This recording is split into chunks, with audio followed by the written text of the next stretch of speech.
Estimado público, les agradecemos su presencia en este jueves de Historia GT. El día de hoy les tenemos la presentación de un libro y agradecemos al autor por tener esta deferencia con nosotros. Les quiero presentar al autor de este estudio. Él es Luis Pedro Taracena Riola. Voy a leer la presentación que encontré en un periódico digital y es interesante. Dice, es historiador que escribe historia cuando puede. Acorde con los tiempos, incursionó en cómo transmitirla sin ser maestro. Historia aplicada le llaman ahora, dice. Estimula su creatividad y masividad. Las exposiciones han sido un buen camino y hay más. Entonces, esa es la definición con la que él se presenta. Les voy a contar sobre su trabajo. Él es historiador con múltiples trabajos en diversas áreas de investigación. Actualmente trabaja como investigador en el Instituto de Investigaciones de Ciencias Sociohumanísticas de la Universidad Rafael Andívar. Luis Pedro, el día de hoy nos hará la presentación de un estudio muy interesante que han realizado y el nombre de este estudio es Coyuntura Educativa, Emergente y Respuestas y Tendencias. Así que, Luis Pedro, muchísimas gracias por aceptar la invitación para presentar este libro. Y les vamos a dejar el link donde pueden descargar este libro al final de la presentación. Así que muchísimas gracias, Luis Pedro, por aceptar nuestra invitación y estamos para aprender mucho de ti. Muchas gracias a todos y buenas noches a todos y a todas. Me parece que para mí sí es muy grato estar acá. Es decir, soy seguidor de Historia GT, ¿verdad? Me llegan las cosas y estoy siempre atento al grupo que tiene, que me parece muy, muy interesante y activo, y esto es fundamental. Como un poco en lo que leíste, que fue una cosa de hace tiempo, es decir, la vida me ha llevado a un montón de caminos y de campos según las posibilidades, etcétera, y de alguna manera, pues ejerzo historia cuando puedo. Así es, hago historia cuando puedo. Así es, esa es la verdad, ¿verdad? Y generalmente me desenvuelvo en todas las cosas. Pero por la historia, al convocarnos a un trabajo de un libro sobre historia en la Universidad Rafael Andívar, en la que estaba Alberto Torres Rivas, pongamos que estábamos un grupo alrededor de él, hicimos el libro y después llegó a ofrecerse la página en historia que se llama Guatemala Memoria Viva, que en CIRMA yo había iniciado, pero había dejado CIRMA y yo ya no tenía ninguna relación. Y entonces me la dieron a mí, que volviera a hacer, a que hiciera la página, e hicimos la página, pues, con otro compañero. Y entonces, después, otro cambio en la universidad me obligó a irme a pensar qué es lo que hago. Bueno, la página significaba tecnología. Es una página de web con algunas cosas interesantes, otras algunas más tradicionales, pensando en cómo era el público landivariano, pero había tenido toda la experiencia de la exposición ¿Por qué estamos como estamos? Y entonces vinculé tecnología y educación. Y así me fue metiendo en el tema. Al llegar la pandemia, nos dejó a todos, obviamente, en una circunstancia difícil. Y la pregunta era, bueno, ¿qué hacemos ahora? ¿Qué podemos hacer? Y a mí se me ocurrió trabajar la coyuntura que se estaba creando en relación con la pandemia, ¿no? Que en aquel momento, acuérdense, nadie tenía claro de que eso se iba a alargar y no sabemos ni cuándo terminará. El perro se me metió, muchachos.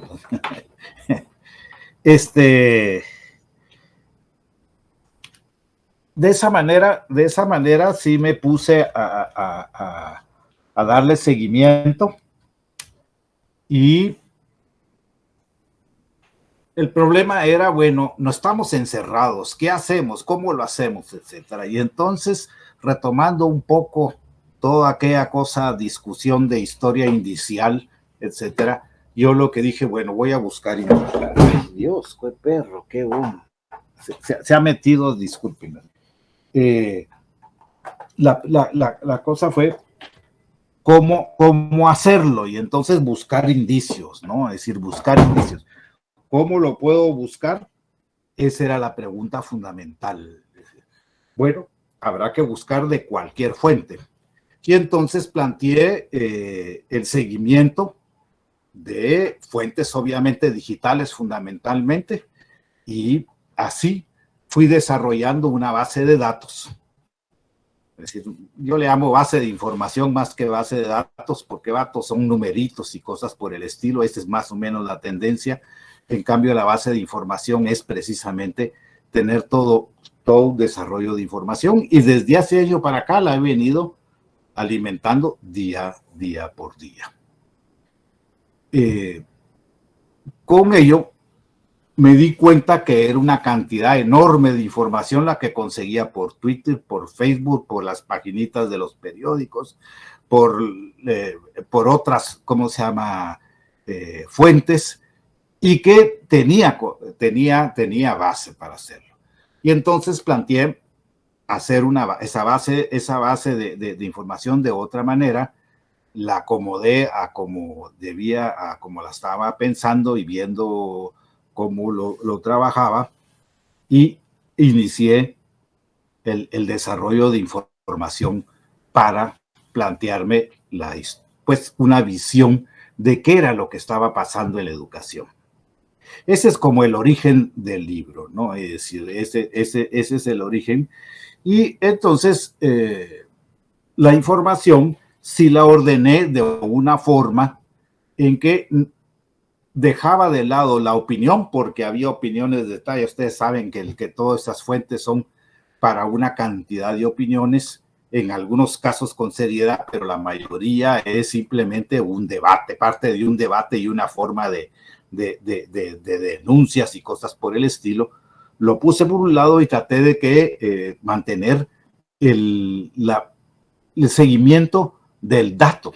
Ahí sí, del dato cualitativo, ¿no? Es decir, del dato fundamental, ¿no? Es decir, y fui organizando eso en función de cuál era lo importante, qué me informaban las noticias, qué me informaban los Twitter, qué era lo que podía sacar válido de eso, etcétera, ¿no? Y bueno, con eso se construyó la investigación.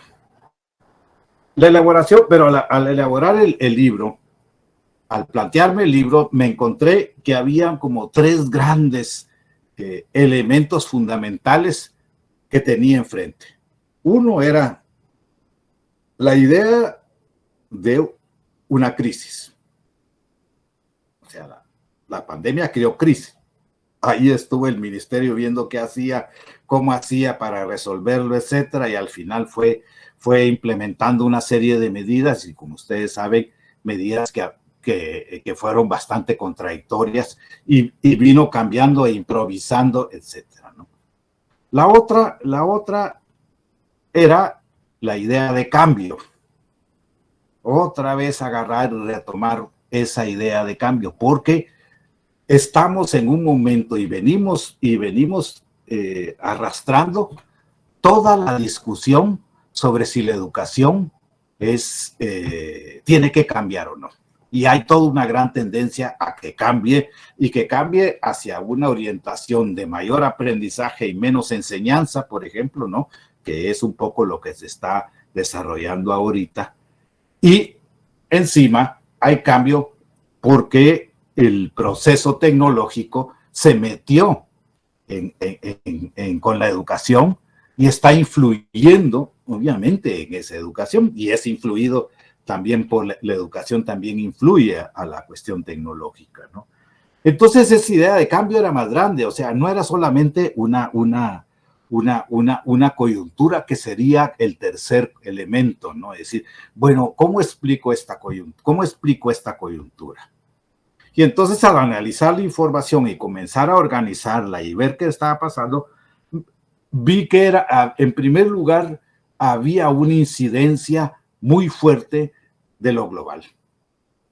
Desde hace rato la educación está influida y prácticamente las orientaciones fundamentales son de carácter global. Váyase, el Banco Mundial dice, váyase a primaria, dé esa importancia, ¿verdad? De ahí concéntrese, deje todo lo demás al sector privado. Y así vamos viendo. Y ahora, la misma respuesta del gobierno, etcétera, etcétera, utilicen protocolos de gobernanza que le llaman ellos, etcétera, ¿no?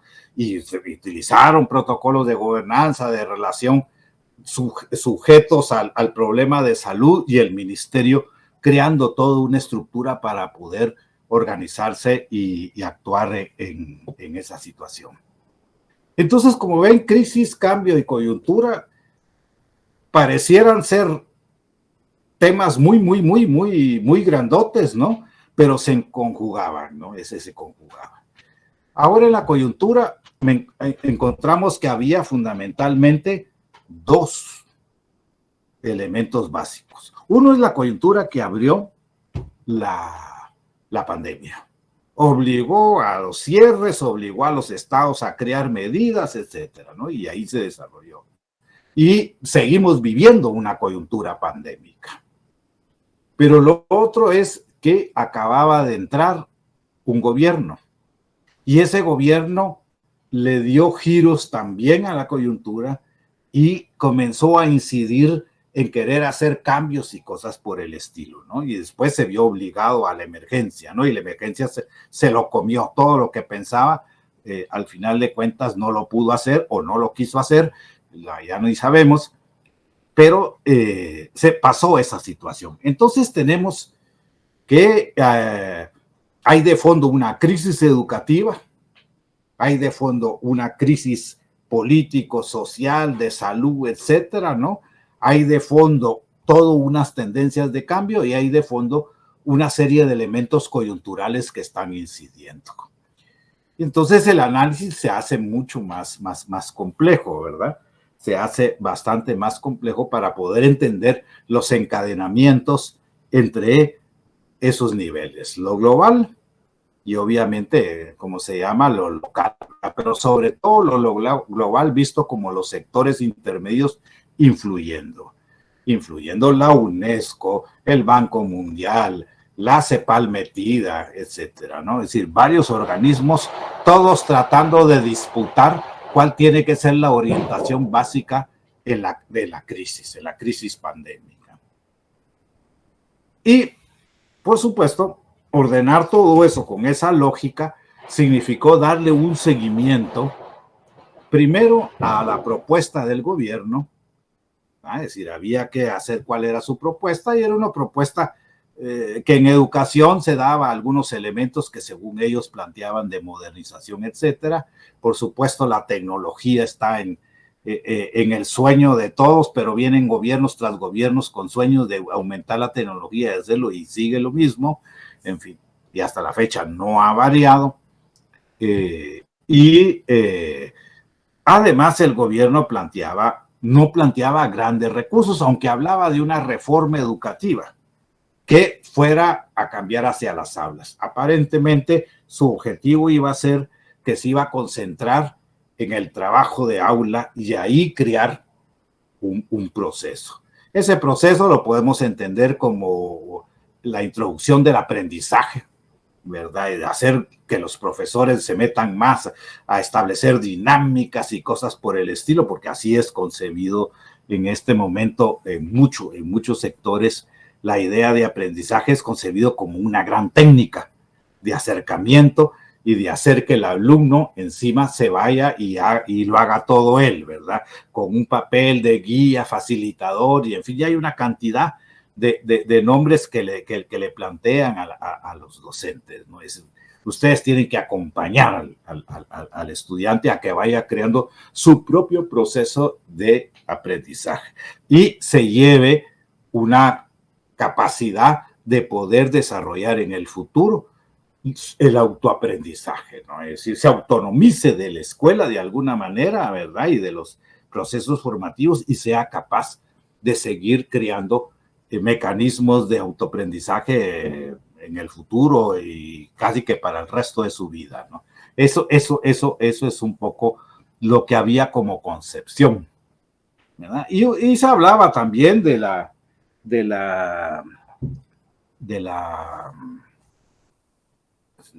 esta situación de la calidad educativa, todos esos temitas que están de moda ahora, ¿verdad? Ahora es la calidad educativa, todos andan metidos con la calidad educativa, etcétera.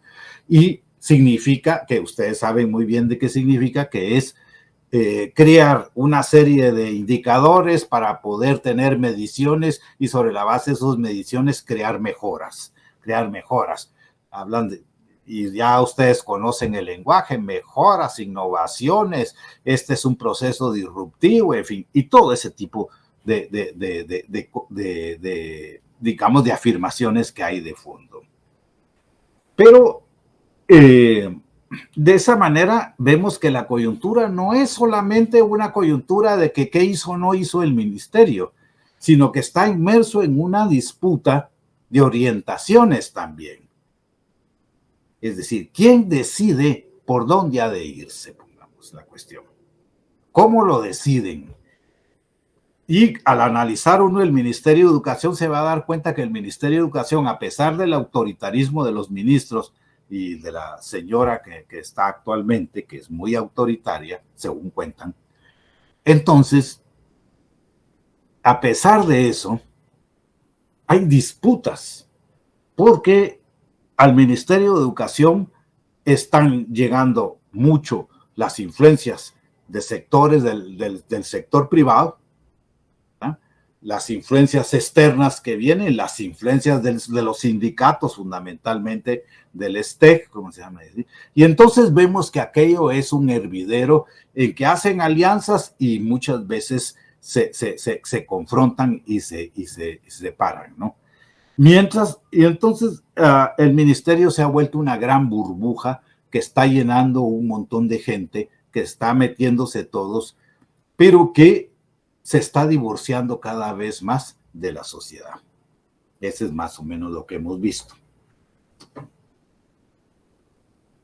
El problema de la coyuntura de la pandemia, como ustedes se recuerdan, planteó lo fundamental, la salud. O sea, hay que estar sanos y hay que irnos al distanciamiento social, etcétera, etcétera. Y el ministerio hizo todo pues tenía ya un modelo de protocolo que venía de afuera, pero que lo adaptó para crear una estructura piramidal que y de secciones que permitiera que todos los departamentos y todas las direcciones, etcétera, del ministerio actuaran en función de las directrices que podían venir de arriba. Y de arriba es la ministra, ¿no? Es decir, fundamentalmente, y me imagino que su equipo asesor.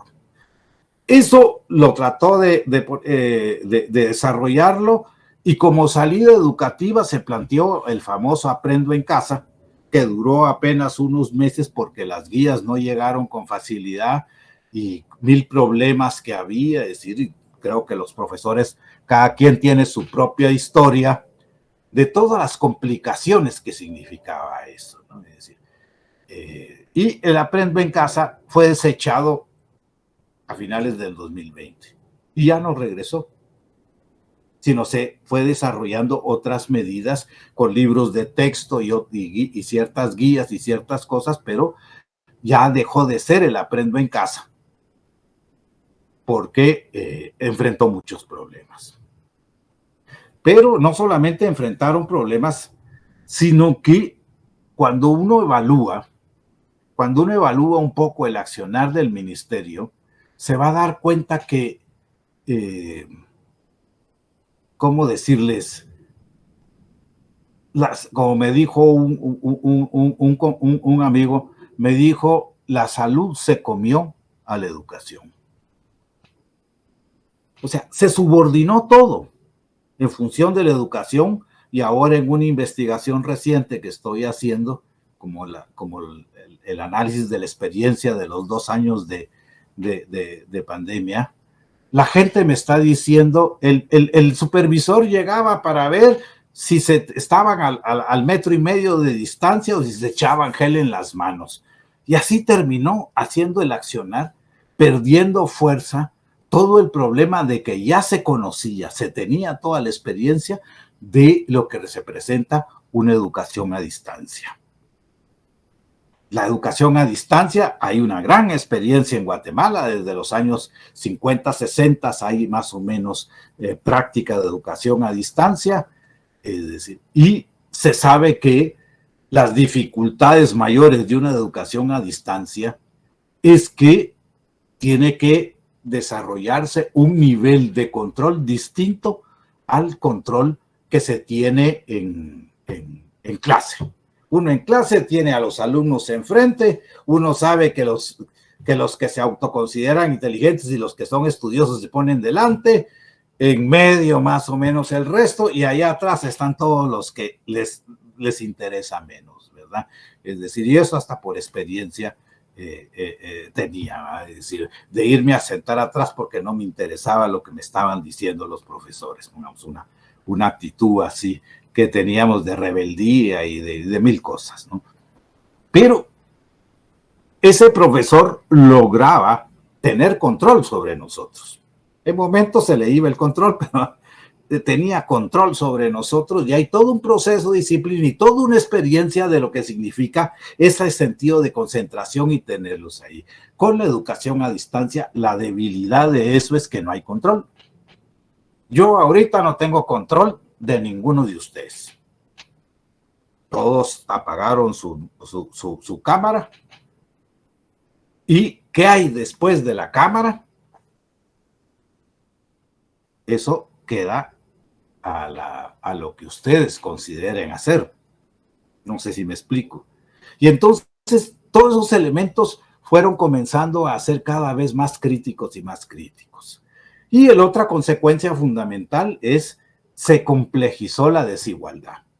Si ya la relación de educación estaba siempre vinculado a procesos de desigualdad clásicos, ¿verdad? Como si se es mujer, si se es rural, si se es indígena y si se es pobre, obviamente, tiene menos posibilidades de, digamos, ¿no? Y todo eso yo creo que ustedes conocen muy bien, en tanto trabajan, algunos trabajan directamente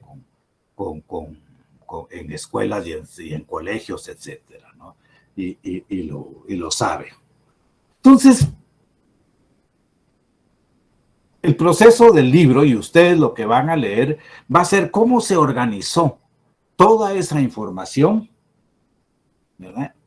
Y cómo se dedujeron, por inducción, se crearon una serie de categorías y se fueron ordenando la información y todo sobre base inductiva. No al revés, no la hipotético-deductiva, no utilizamos eso, sino la forma inductiva. Es la información la que determina qué es lo que tenemos que ordenar, cómo ordenarlo esto y cuáles son las relaciones que se pueden establecer, etcétera, etcétera, ¿no? Y eso se fue desarrollando, ¿no? Y se fue desarrollando y nos permitió ver varios temas y varios elementos. Lo primero es que la dualidad que pegó era el famoso cierre, pero ya en septiembre del 2020 se comienza a hablar de apertura y se vuelve a la apertura y comienza ese proceso de cierta desidia estatal de tener el control que se tenía antes y va dejando cada vez más libertad porque el sector privado presionó profundamente, el sector comercial presionó, etcétera, ¿no? Es decir, obviamente no podía estar mucho tiempo cerrado, pese a que la salud era fundamental. Y bueno, lo que hemos visto es claro, el resultado ha sido más contagios, más esto, etcétera, y no hay manera que salgamos de la situación. Ese antes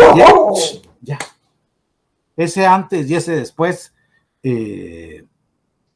es el que voy analizando. Entonces el libro se organiza en dos situaciones. ¿Qué pasó el antes y qué pasó en el después? Fundamentalmente. Y le doy seguimiento a ello. Pero el problema no se queda ahí. No se queda ahí, sino que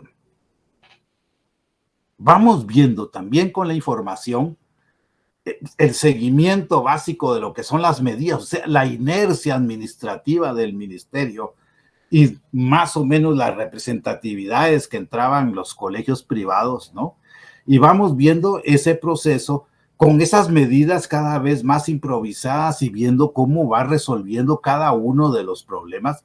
En tanto, el ministerio es una gran máquina de regulaciones, de reglamentos, de medidas, de decretos, de acuerdos gubernativos, de acuerdos ministeriales, etcétera. Es la actividad del ministerio se maneja en eso. Y detrás de eso hay una cantidad de límites para poder desarrollar cosas, ¿no? Es decir, eso es algo fundamental. Esas medidas, y uno puede darle seguimiento, ver cómo va cambiando poco a poco, cómo va cambiando las modalidades, y en la medida de la mitad del tiempo comienza a venir desde afuera otra vez una preocupación fundamental: la pérdida de aprendizaje.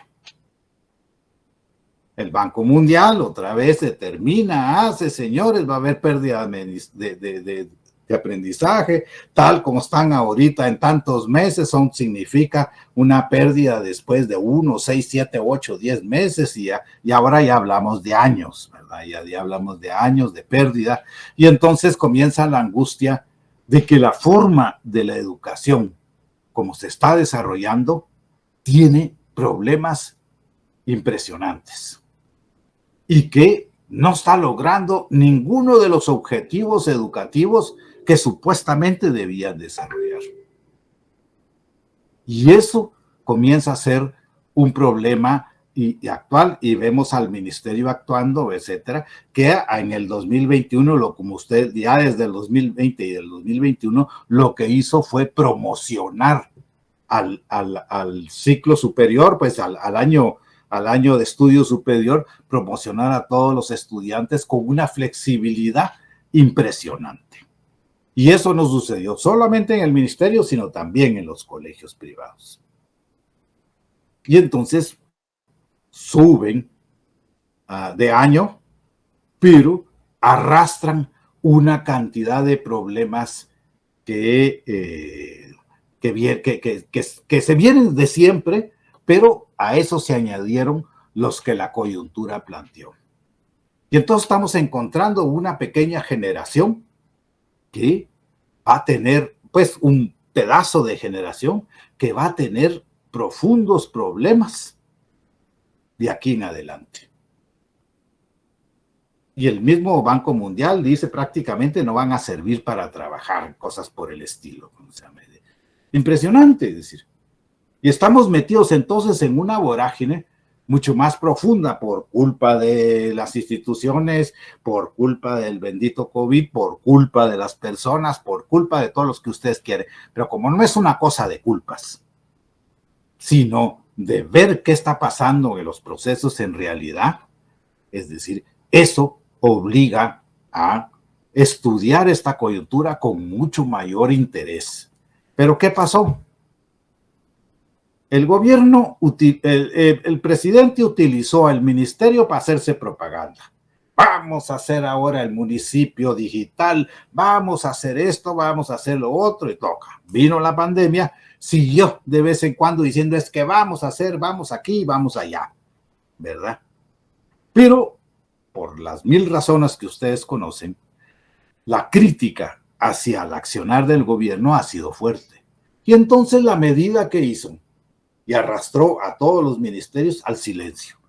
No hay información, no den información, y si la dan, háganlo tardíamente. Y así es como hemos venido trabajando. Pero esa forma de esconder la información y de no querer exponer las dificultades y con honestidad decir, miren señores, esto es increíble. Es decir, por ejemplo, yo logré notar 4 tipos de ritmos diferentes de formas de estudio. Los que estaban, obviamente, en la educación digital, que sin embargo no son homogéneos, pero ahí estaban en la educación digital, tenían ese tipo de cosas, etcétera, etcétera. En todo caso, tienen bastantes ventajas, por decirlo así, o técnicamente se considera que tienen ventajas para poder alcanzar, ver información y complementar las cosas. Los que estaban en educación a distancia, que ustedes saben que fueron de varias modalidades y que al final fue dar libros y trabajar libros y hacer tareas sobre libros, por ejemplo, que incluso una profesora se quejaba que en diciembre del 2020 le seguían exigiendo que contestara las tareas que había de un libro que había dado a finales del momento, que les había dado al finales del momento, y querían que los profesores ya en vacaciones o están entrando a vacaciones siguieran trabajando para que hicieran la promoción del estudiante y las evaluaciones. Y en fin, así vamos viendo toda una serie de situaciones. Pero, como saben, cualquier accionar, cualquier cosa, tiene un sentido político. El presidente hacía su sentido político. La ministra se subordinaba a que el señor presidente es el que tiene que ser visto. Es decir, el presidente dijo, el presidente ordenó, el presidente esto, ¿cómo se llama? Y el plan famoso, el planit, que se llamaba el plan del gobierno, fue desestructurándose cada vez más y cada vez más. Un caso fundamental que van a ver en el libro. En el finales del 2020 comienza a hablar de la posibilidad de conectividad para que puedan alcanzar a tener conectividad las escuelas, etcétera, etcétera. Y fue anunciado con bombos y platillos que lo iban a hacer a través de una serie de mecanismos, de lo que queda de Guatel, en fin, de varios mecanismos que hacían y que las empresas también telefónicas, etcétera, y entonces ya era una conectividad chirmol, ¿va? Lo que pensaban, pero bueno, iba a ser conectividad. Siguen adelante y luego vuelve a hablar de conectividad 4G. Vamos a meter las 4G. Hoy ya Tigo anunció que ya tiene 5G, como se llama, decir, o sea que ya van a tener ustedes posibilidades de utilizarlo. Y tienen 4G, lo vamos a hacer, etcétera, etcétera. Después comienza a hablar que la conectividad tenía que hacerse con el e-gobierno, o sea, con lo que se llamaría el gobierno electrónico. Desarrollar el gobierno electrónico, desarrollar el gobierno lo mejor que se puede, etcétera, y llevarlo adelante. Y de ahí se desmembra para dar conectividad a las escuelas. Después ya dejó eso y comenzó a hablar de que ya no era tanto ese tipo de actividad del e-gobierno, sino lo que había que hacer era parques, ¿cómo se llama? Logísticos de Guatemala, hacerlo un gran parque logístico para que se solucionaran los problemas que había de todas las cuestiones mundiales, ¿no? Y el intercambio de información, paso de mercancías y cosas por el estilo. Y claro, de esa cosa, metiendo cierta tecnología a través del mar, etcétera, etcétera, etcétera, iba a dar la conectividad. Y después ya no habló más de educación. Se desapareció la educación. El caso más ridículo fue el de hace unos días, que sale entregándole una, ¿cómo se llama?, computadora a una muchacha que va a entrar a la universidad. Y ese fue el gran acto de acción. Y entonces, como ven, ese tipo de cosas, pero ¿qué había de fondo? ¿Qué había de fondo de esto? Y es algo que lo van a ver también, los negocios. Todos, cuando hay ese tipo de cosas, todos tratan de ver cómo meten mano y tratan de desarrollarse a sí mismos. Y así es el problema. Y entonces, al final se bloquean y las cosas no salen. Y entonces, era el quinto plan que ha habido en Guatemala de desarrollar conectividad a las escuelas y que no ha funcionado. Cada gobierno se le inventa, cada gobierno que pierde por mil razones. ¿Qué hay detrás de todo eso también? Bueno, lo que salió descubriendo, si van a verlo ustedes en el libro, como elementos de corrupción, ¿verdad? Pero una corrupción no tanto, o sí de la estructura ministeriales, como sabemos, hay niveles de corrupción, pueden ser desde arriba, de intermedios altos, de intermedios medios, de intermedios bajos y por supuesto hasta de los bajos.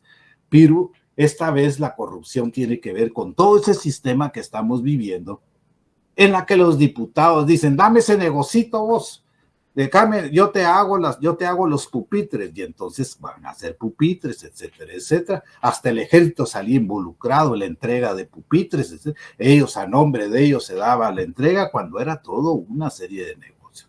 El negocio del seguro médico.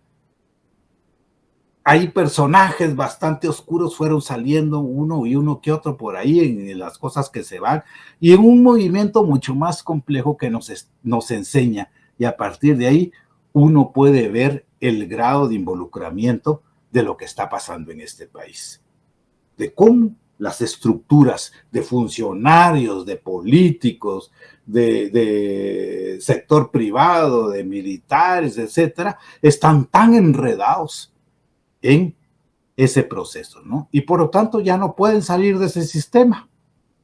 O sea, ya están metidos hasta adentro, ya no tienen ninguna alternativa. Pero bueno, eso son cosas que están ahí. La cosa es que ahí venía desarrollándose. Luego, ¿qué viene?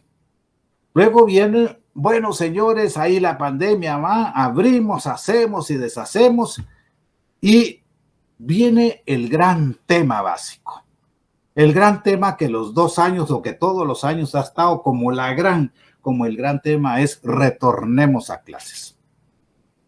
Y está el famoso retorno a clases.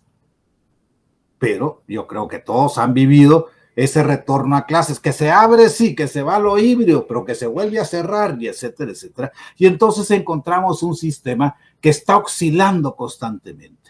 Y una de las dificultades mayores para que una cosa se desarrolle son ese tipo de oscilaciones de hoy sí, pero mañana no. Hoy sí, pero mañana no. Y en fin, todo ese tipo de situaciones ustedes lo van a ver cómo se va actuando y desarrollando en este proceso. Pero además de todo esto, de todos esos problemas que se van, el retorno significó otra vez la vuelta a una discusión que es, ¿se abre o no se abre más la sociedad? ¿Se mantienen restringidas o ya no se restringe? Y esa ha sido la discusión que ha venido, y los colegios privados presionando, y la empresa privada presionando, es decir, abran, queremos que los niños regresen a clases, etc. Pero vemos a una sociedad dividida que dice, yo no mando a mis hijos, no los mando, porque se pueden enfermar. Y otra que dice, no, que vaya el niño, porque la verdad es que ya no lo quiero tener en casa, que vaya. Y así vamos viendo toda una serie de manifestaciones que abarcan las decisiones, pongamos, fundamentales de padres de familia y respecto a cómo tienen que desarrollarse ese futuro, ¿no? Hay una técnica, la técnica de la burbuja, pero la técnica de la burbuja significa pérdida de tiempo en relación a la cantidad de horas que podía haber estado antes encerrados en un aula.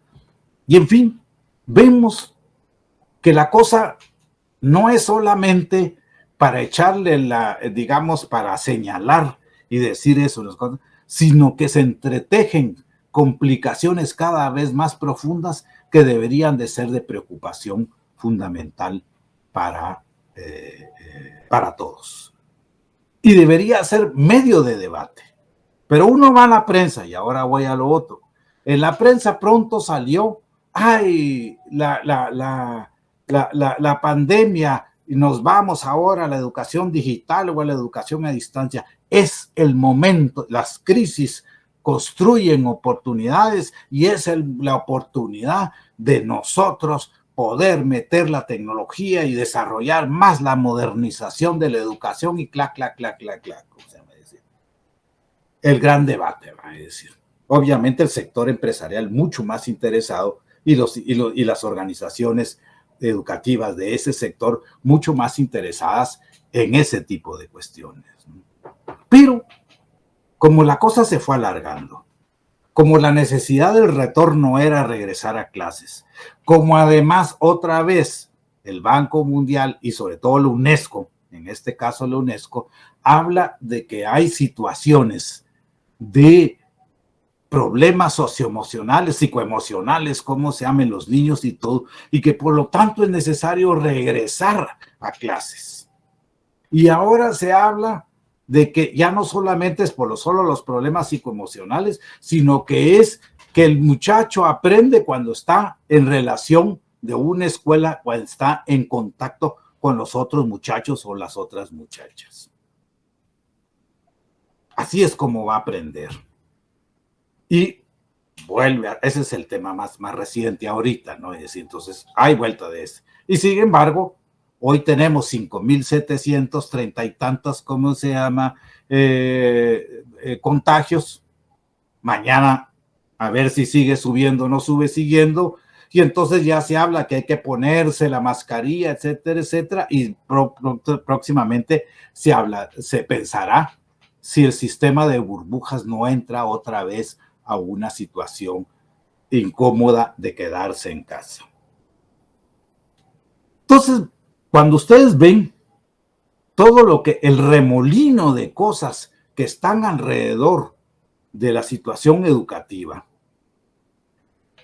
se vuelve un panorama complejísimo. De ahí que el libro haya tenido sentido, puesto que es un libro que está dedicado o está planteado para bases e insumos para crear una incidencia, para crear un debate, para llevar adelante las preguntas que se hacen o no se hacen, pongamos, pero se hacen las que se hacen son muy pocas. Y todo cuando se habla es siempre dichas en aquel futuro del deber, lo que debe ser, y no de lo que tenemos que hacer ahorita. ¿Por qué? Porque lo que se está viendo ahorita es que toda la coyuntura creó tales problemas y se abandonó tanto toda la visión y la orientación educativa que debió haber tenido el ministerio, que debieron haber creado los centros privados individualmente, en fin, porque es otro mundo totalmente distinto, etcétera, con 1000 problemas, quebraron un montón, en fin, y ustedes conocen algo de eso. Es decir, todo eso no se hizo en ningún momento un análisis pedagógico de cómo utilizar la educación a distancia, cómo trabajar la educación digital. Y entonces, eso es lo que tenemos como elemento crítico, eso es lo que está dándose como resultados, más todos los problemitas. Ahí van a tener ustedes un listado de problemas y de complicaciones en relación a todos estos temas que dije, que corrupción, el sindicato, la relación de alianza, el sindicato, etcétera, etcétera. Todo eso está ahí de fondo. Y entonces el libro analiza esos dos, ¿cómo se llama? Años para tirar adelante y plantear, al menos en lo que se pueda a partir de eso, sirva para crear procesos de mucho mayor preocupación, de mucho más debate y de mucho más actividad sí misma de los sectores docentes. Desgraciadamente les toca siempre una gran pacaya, como se llama decir, siempre les toca, porque todos señalan casi como en medio, el gran factor de todo es el mundo docente, ¿va? Y tiene que estar bien formado, pero no está formado. En la pandemia se formó como que pudo, como se llama, y consiguió y se metieron muchos y casi todos hablan que el Internet fue fundamental para encontrar esto, y encontraron una técnica por aquí, una técnica por allá, y en fin, la iban metiendo, etcétera, pero siempre pensados como técnicas o como herramientas o como cosas por el estilo, no con el sentido pedagógico. Cuando lo que tenemos enfrente es fundamentalmente cómo fortalecer todas esas cuestiones pedagógicas o más, pongamos lo que podríamos llamar que el sentido educativo de fondo, para no solo dejar la pedagogía metida ahí como la única gran creadora, cómo verlo, porque tenemos deuda de alguna manera, no por culpa nuestra, deuda con toda esa generacioncita o generación grande que va a enfrentarse una situación mucho más difícil. Y en aquel modelito que se cree siempre, ¿va?, que viene desde el liberalismo, de que la educación es la que permite superarse, ¿verdad? La famosa palabra superación que tanto usan acá en Guatemala. Entonces, todo eso va a tener ningún efecto si no se hace algo. Ese es el sentido del libro, ¿verdad? Y espero que lo entienda. Por supuesto que hay un montón de temitas y de cositas y bueno, tiene su intriga y tiene ese drama y tiene la trama complicada, en fin, todo lo que ustedes quieran puede salir de esos 2 años de educación a partir de la información que pudimos llevar adelante, porque la información, por ejemplo, del ministerio fue imposible porque nadie atendió, nadie dijo nada, nadie esto. Y entonces obliga ahora a hacer investigaciones de que podamos superar un poco ese silencio para encontrar y entender mejor los procesos que se están dando, puesto que estamos enfrentados a una situación de poder aportar a que eso no se convierta en otro de los elementos de tragedia nacional de las cuales ya estamos más que acostumbrados. Vivimos en una eterna tragedia, ¿verdad? Como decía un amigo, es que son los dioses griegos, ¿va? Son los dioses griegos que nos mueven y nos hacen y nos deshacen, y siempre estamos metidos en situaciones donde la idea de superación y todas esas cuestiones se vuelve mucho más difícil de lo que quisiéramos. Pues ese es el sentido del libro, es decir, está escrito de otra forma. Quizás ahora les doy a ustedes una explicación de esos elementos de esta manera, pero ojalá ese libro, para quienes estén en la educación, les pueda servir y enterarse del proceso complejo que se vivió. Esa sería lo que les digo ahorita, pero dejaríamos abierto a las preguntas, ¿verdad?, que ustedes deseen hacer. Bueno, tenemos un comentario. Muchas gracias por este baño de realidad, diríamos, sobre la coyuntura educativa. Y tenemos un comentario de Minor Shikara.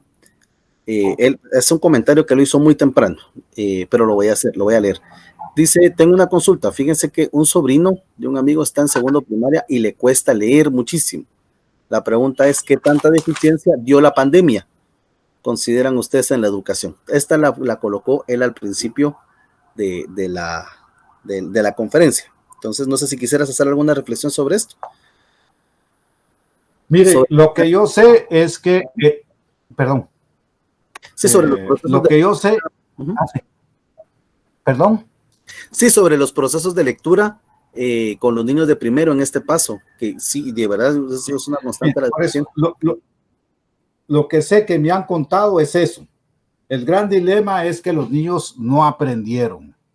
Y como que hay como saltos, pongamos, los de primero y segundo, que son los que tienen que llevar adelante la idea ya de dominar al menos la lectura y entender ciertas cosas, como se llama, y escritura, por ejemplo, así como las matemáticas básicas, más básicas, que se supone que son las competencias, en las que se ha reducido todo, la pandemia redujo casi todo a esas competencias. Sin embargo, eso no resultó. Y ahora se está hablando de que es necesario que esté el profesor, porque es el que determina y acompaña todo el proceso de aprendizaje del niño, en tal manera que agarre una cosa y pueda leerlo. Eso es por un lado. Incluso algunas escuelas lo que están diciendo es qué van a hacer con este sector. Y que la famosa recuperación va a estar centrada en ellos fundamentalmente.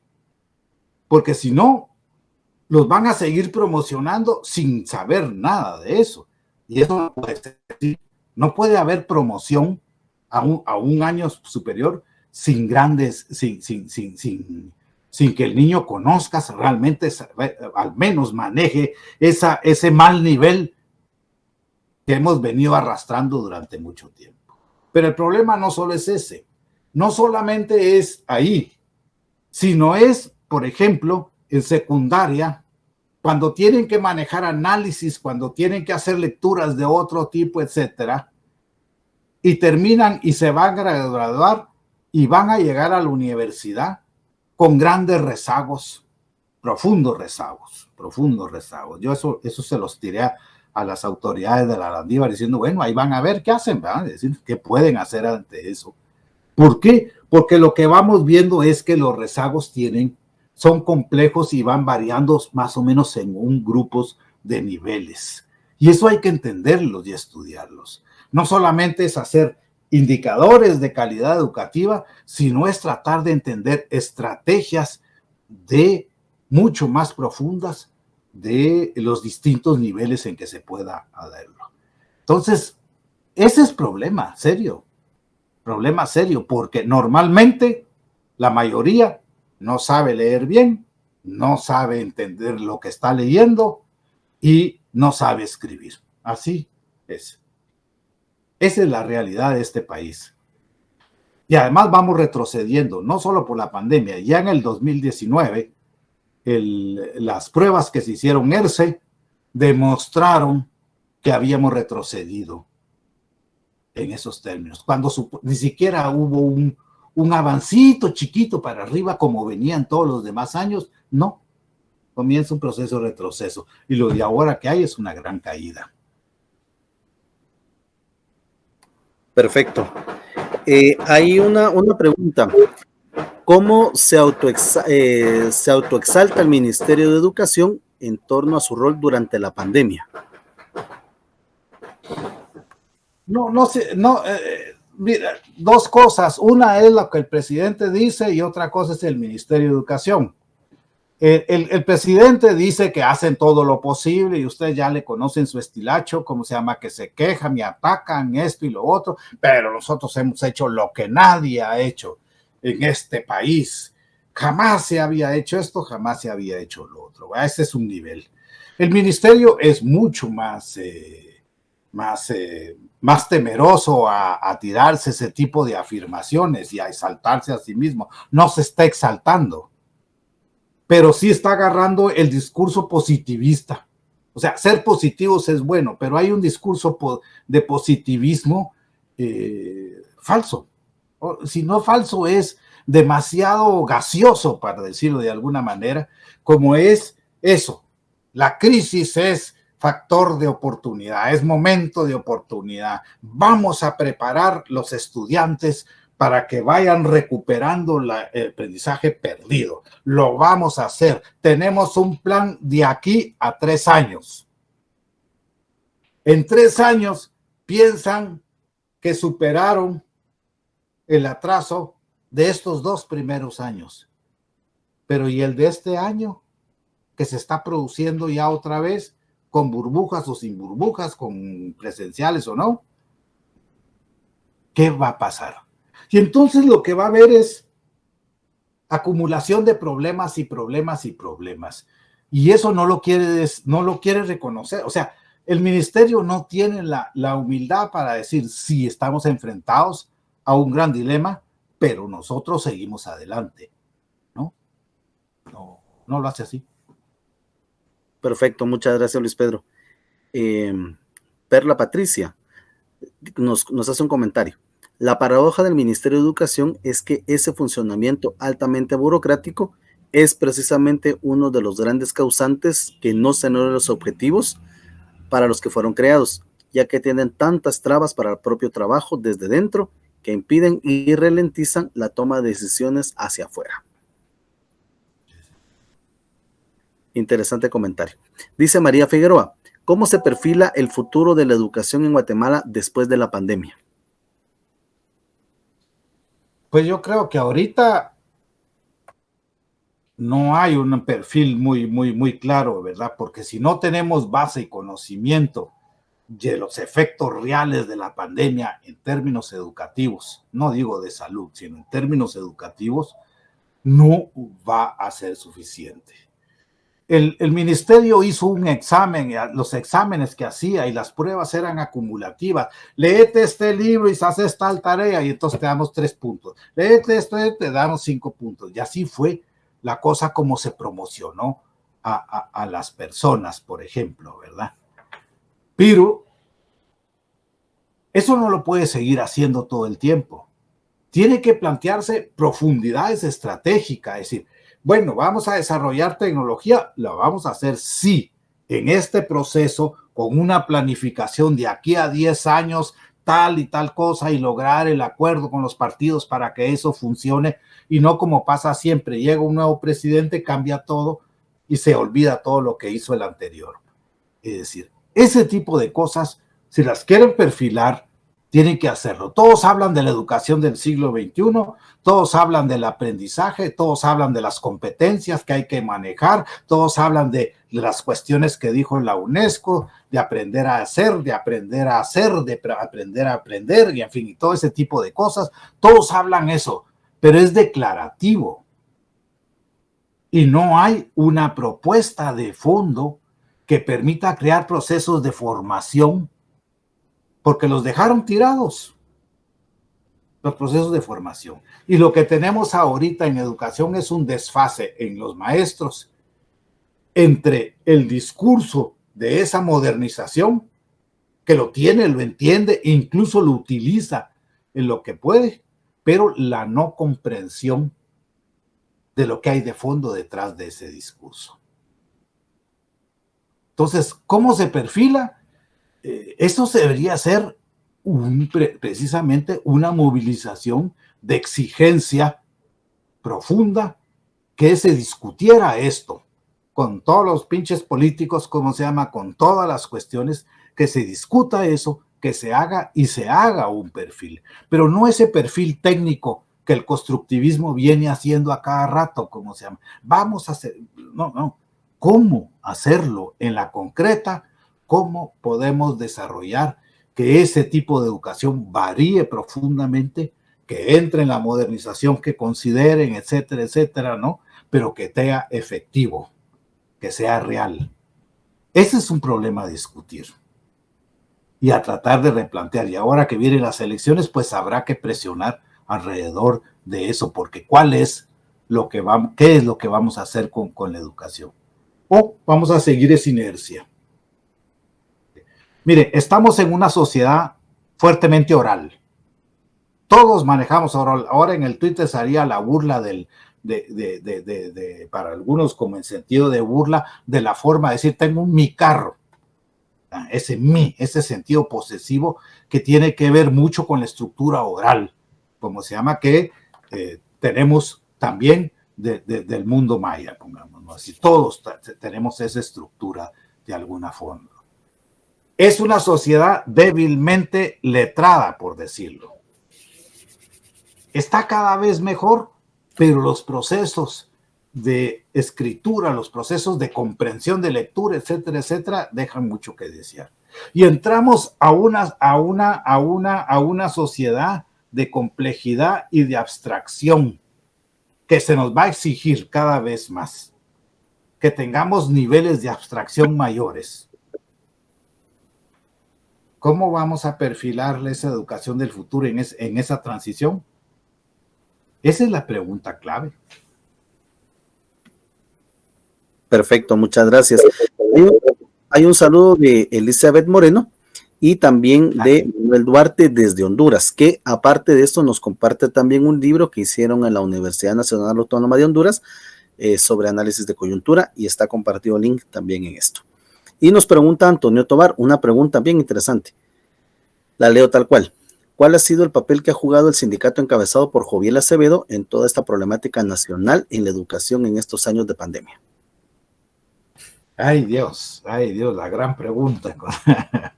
Mire, quiera o no, el sindicato se ha convertido en una base conservadora que todo lo concentra en lograr, obviamente, acuerdos que le permitan lograr beneficios a los agremiados. Por supuesto, la cúpula del sindicato lo que hace es ofrecer apoyo político en función de lograr ese tipo de acuerdos. Y si ustedes se han dado cuenta desde hace tiempo, pero sobre todo desde Colón para acá, todos han negociado los benditos acuerdos y se sigue subiendo y se sigue subiendo y se sigue subiendo. La derecha es feliz con este tema porque da golpes, como se llama, trata siempre de actuar y de destruir la idea del sindicato. Pero el sindicato se ha convertido en el baluarte de apoyo político y electoral de los gobiernos según logre esos acuerdos. Entonces, la pérdida de sentido del sindicato no es que no cumpla con tratar de lograr mejoras para los profesores, sino que está en un proceso, está ayudando a un proceso regresivo en política y en las formas de ver el país en aquí en adelante, absolutamente regresivo. Y es un actor de esa regresión. Perfecto. Hay un comentario de María Figueroa. Los estudiantes llegaron a las aulas con la esperanza que el Ministerio de Educación vuelva a realizar una promoción automática. No quieren trabajar. ¿Qué podemos hacer los docentes? Otra de las preguntas claves, preguntas a veces sin respuestas muy fáciles, ¿no? Es decir, es la queja de muchísimos. A mí, todas las que he venido entrevistando ahora, todos me dicen, y los estudiantes, la palabra que más me dicen, apatía. Hubo una absoluta apatía. Hay un desarrollo y aumento de las agresiones entre ellos mismos, por ejemplo. Hay incluso actos de autoflagelación en pantalla, no autoflagelación, de que se hacen daño a sí mismas por el grado de ansiedad y mil cosas por el estilo. Es decir, ¿entienden? Es decir, hay muchas situaciones en las que los estudiantes están en una crisis, pero ¿quién le ha preguntado a los estudiantes cómo se sienten? Yo creo que por ahí debería de partir el docente, entender cómo se sienten esos estudiantes y luego ver todos esos mecanismos que puedan jalar para llevarlos otra vez. Hay una palabra de esas que está de moda ahora, motivación le llaman, pero yo a veces me daba rabia esa palabra porque es otro discurso, se vuelve discursito, se vuelve algo que no tiene realidad. Es decir, eso debería de desarrollarse realmente de tal manera que el contacto entre el profesor y el estudiante tiene que fortalecerse. ¿De qué va a resultar en esa cosa moderna de que el profesor es guía o no es guía, pero ya no es enseñanza?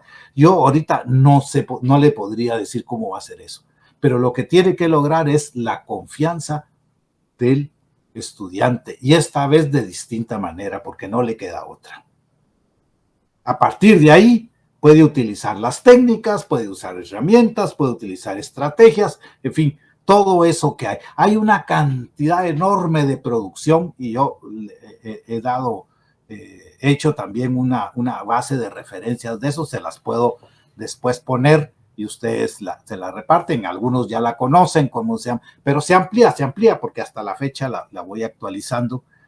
Y ahí salen un montón de ejemplos, de posibilidades, etcétera. No son de Guatemala, por lo tanto hay que aplicarlas al país, hay que aplicarlas a las condiciones de los estudiantes, etcétera, ¿no? Es decir, todo ese proceso hay que hacerlo. Pero por mí, lo primero es acercarse a esos muchachos preguntando qué sienten y qué esperan también. Perfecto. Con toda apatía. Sí, interesante. Gracias por la respuesta. Pregunta Danieli Hernández. ¿Qué podemos hacer los que estamos en el sector educativo para poder hacer que los alumnos sí salgan capacitados aún en pandemia?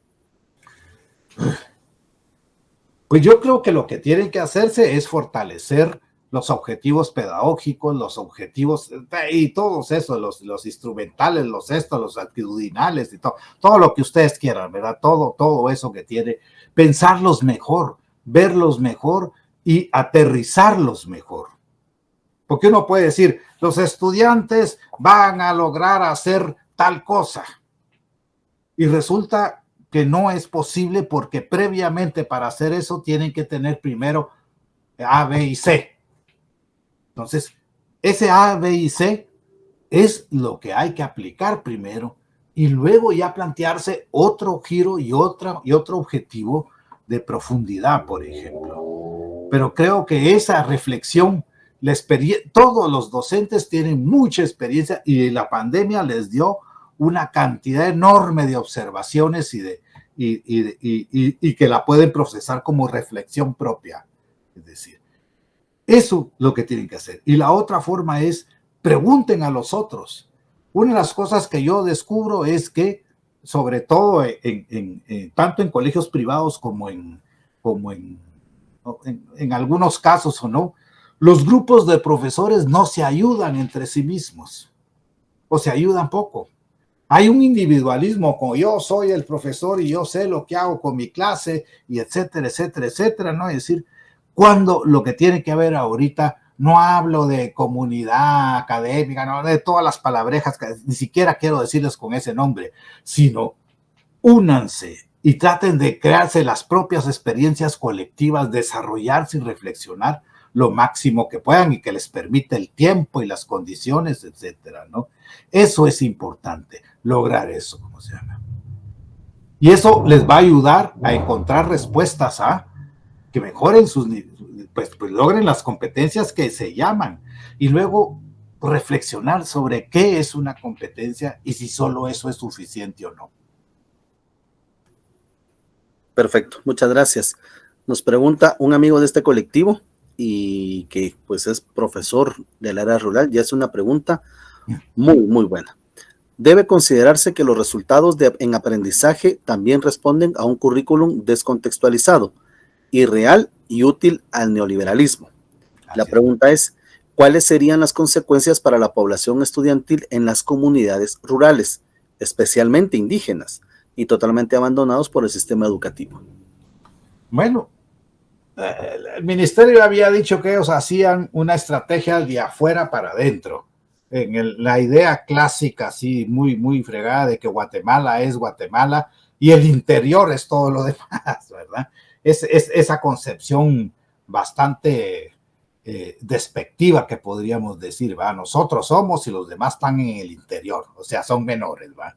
Es decir, ellos hacían que, bueno, del interior ir hacia el centro, decía. Sin embargo, no lo hicieron.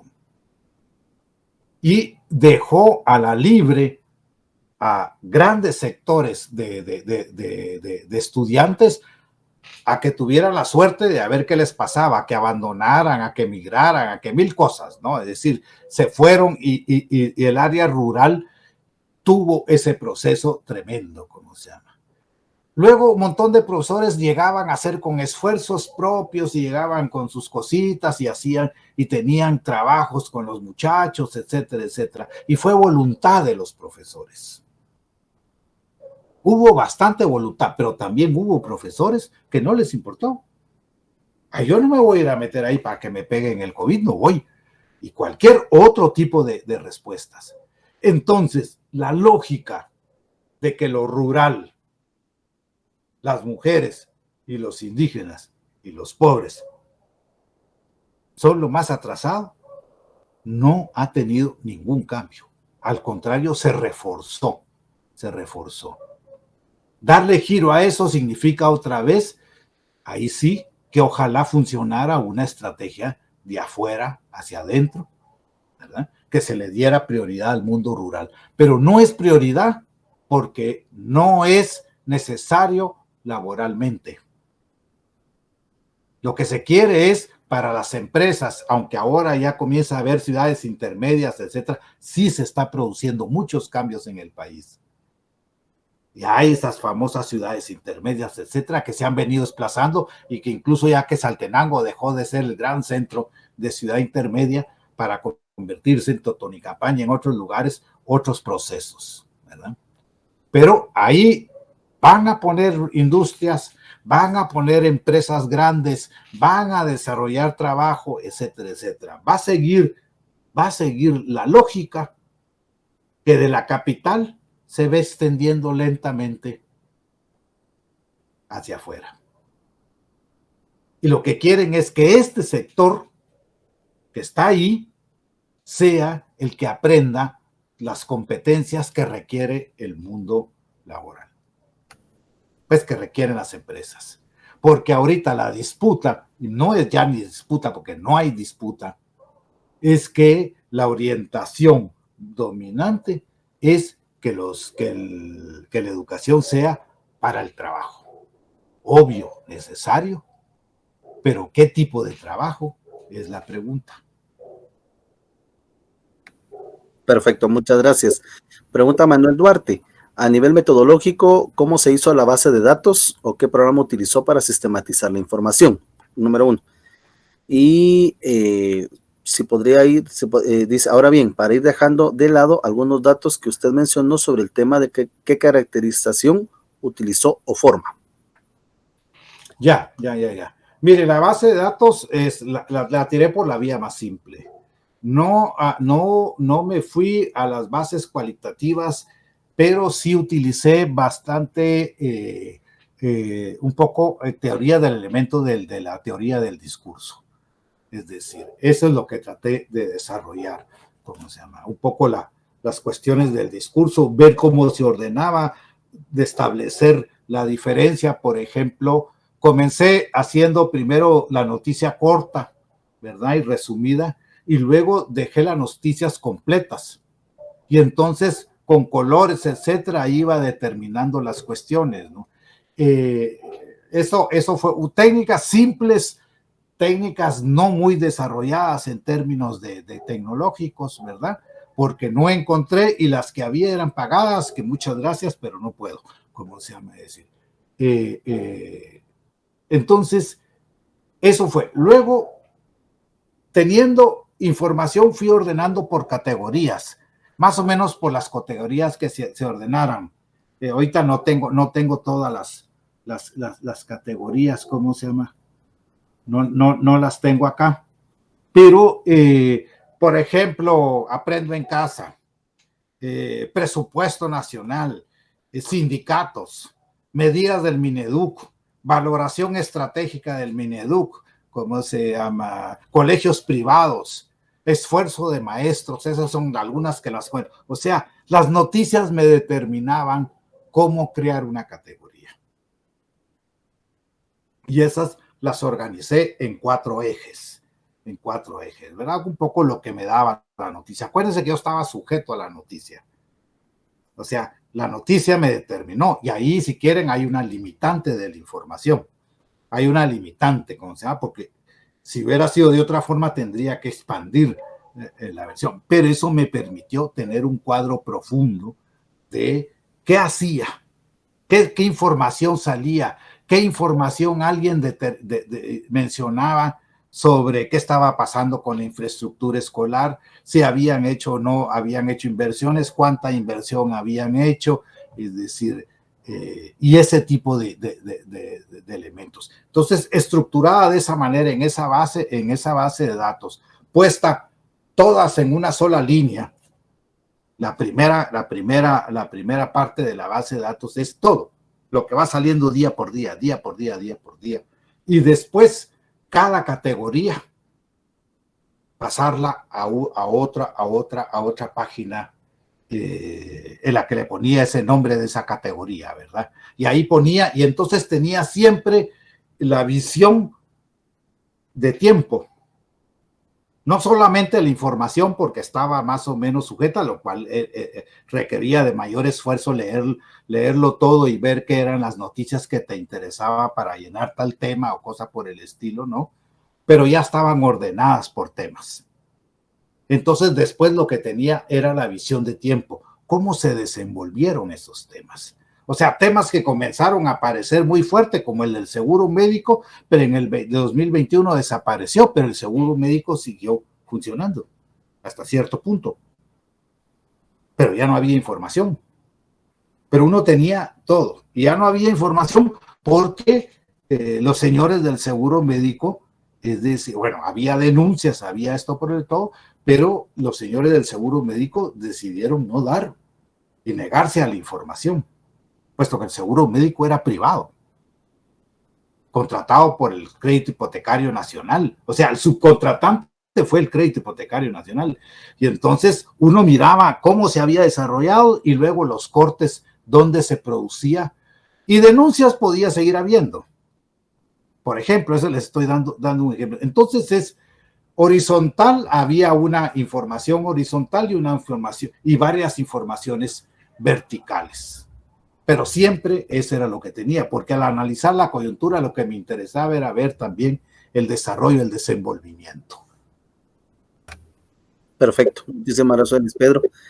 Te queremos agradecer de todo corazón la presentación de este libro con nosotros en Historia GT. Edwin ahorita está colocando el link para que puedan descargar el libro.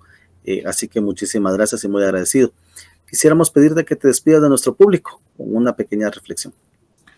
Bueno, yo creo que ya les tiré la chibolita varias veces, ¿verdad? Creo que ustedes son partícipes también bueno, están fundamentalmente mucho de la escuela, están formando profesores, es decir, entonces a pensar más ese trabajo en relación con ellos, no solo curricular, sino cómo estos grandes dilemas que se están creando alrededor de la educación tienen que abordarse, pero tiene que ser un abordaje colectivo, no digo organizado así totalmente ni nada por el estilo, pero sí de inquietud colectiva que permitan realmente encontrar soluciones lo más factible posible y mejorar el proceso de formación que están haciendo. Perfecto. Muchísimas gracias, Luis Pedro. Agradecemos nuevamente la participación y la presentación de este libro interesantísimo que nos servirá a todas y todos para analizar la coyuntura educativa en el país. Y